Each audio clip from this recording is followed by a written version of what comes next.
আল্লাহুম্মা সাল্লি আলা সাইয়্যিদিনা মাওলানা মুহাম্মদ ওয়া আলা আলি সাইয়্যিদিনা মাওলানা মুহাম্মদ। আমার ভাইরা বাবাজিরা মাযারেরা, কিয়ামতের ময়দানে সমস্ত মানুষ আল্লাহর নবীর কাছে সকলে ছুটে যাবে। আল্লাহর নবীর কাছে গিয়ে বলবে, হে রহমাতুল লিল আলামিন, হে শাফিউল মুজনাবি, আজ আমরা অত্যন্ত কঠিন বিপদে পড়ে আপনার নিকটে এসেছি।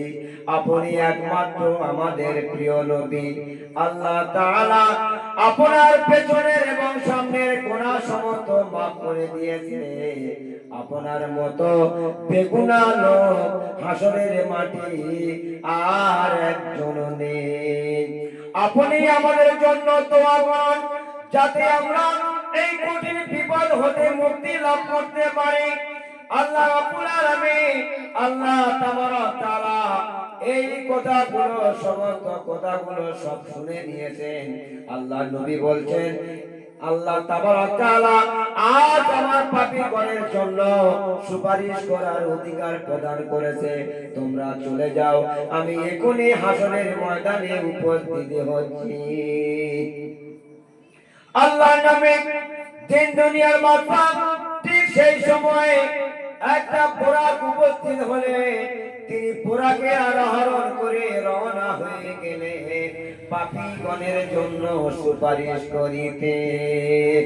আল্লাহর নবী দিন দুনিয়ার বাদশা জনাবে মুহাম্মদুর রাসূলুল্লাহ সাল্লাল্লাহু আলাইহি ওয়াসাল্লাম বুরাকে আরোহণ করে রওনা হয়ে গেলেন পাপীগণের জন্য সুপারিশ করিতে।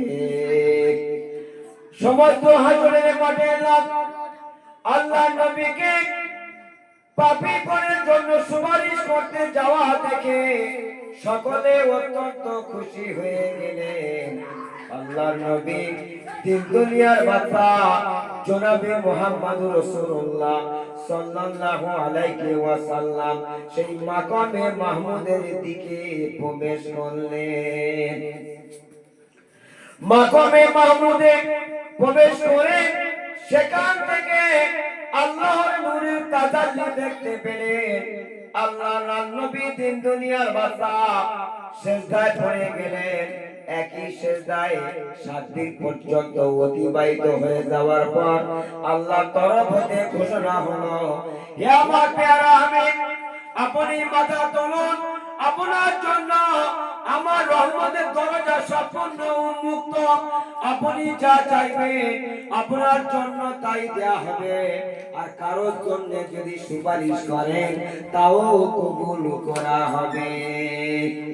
আল্লাহর নবী দিন দুনিয়ার বাদশা সিজদা হতে মাথা তুলে আল্লাহর অসীম প্রশংসা করে বলছে, হে পরওয়ারদিগারে আলম, আয় আল্লাহ রাব্বুল আলামিন, দুনিয়াতে আমি জীবিত থাকাকালীন আপনি সুসংবাদ দিয়েছিলেন যে হে মুহাম্মদ, আজ দুনিয়াতে আপনার কাছে ওয়াদা করা হলো কাল কিয়ামতের ময়দানে আপনি যা চাইবেন তাই আপনাকে দেয়া হবে। সেই ওয়াদা পূরণের প্রার্থনা আমি জানাচ্ছি। সুবহানাল্লাহ। আল্লাহ নবী দুনিয়ার বাদশা জনাবে মুহাম্মদ রাসূলুল্লাহ সাল্লাল্লাহু আলাইহি ওয়াসাল্লাম আল্লাহর আশার পানিতে খুশি হয়ে তিনি ফিরে এলেন হাসরের ময়দানে। আল্লাহ বলছে, হে মুহাম্মদ, তুমি এখনই চলে যাও, আমি এখনই হাসরের ময়দানে আমি উপস্থিত হব। আল্লাহ নবী কি করলেন? আল্লাহর আশার পানিতে খুশি হয়ে আল্লাহ নবী আশার পানিতে খুশি হয়ে হাসরের ময়দানে তিনি ফিরে এলেন। সুবহানাল্লাহ।